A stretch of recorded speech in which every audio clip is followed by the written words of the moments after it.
২৬-এর ভোটের আবহে ফের রাজনৈতিক সংঘর্ষ। এবার কুলতলিতে সংঘর্ষে জড়িয়ে পড়ল তৃণমূল ও বিজেপি।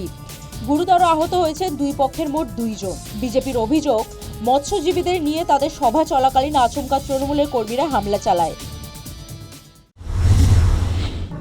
বিজেপির মিটিং চলছে, মোড়ে মোড়ে তৃণমূলের বাহিনীরা কেন?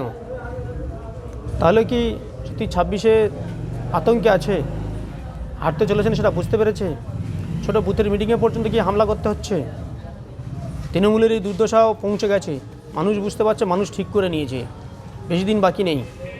এটা অত্যন্ত দুর্ভাগ্যজনক। পাল্টা তৃণমূলের দাবি, শাসকের দলীয় পতাকা ঢেকে নিজেদের পতাকা লাগাচ্ছিল বিজেপি। তার প্রতিবাদ করায় তাদের মারধর করা হয়েছে।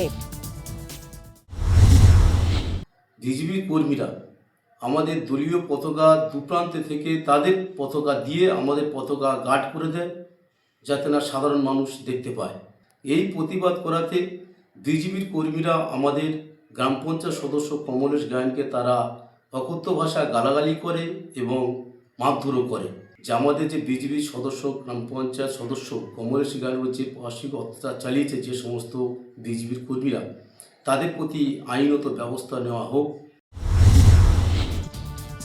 সংঘর্ষের ঘটনায় উত্তপ্ত এলাকা, পরিস্থিতি সামাল দিতে মোতায়েন করা হয়েছে পুলিশ।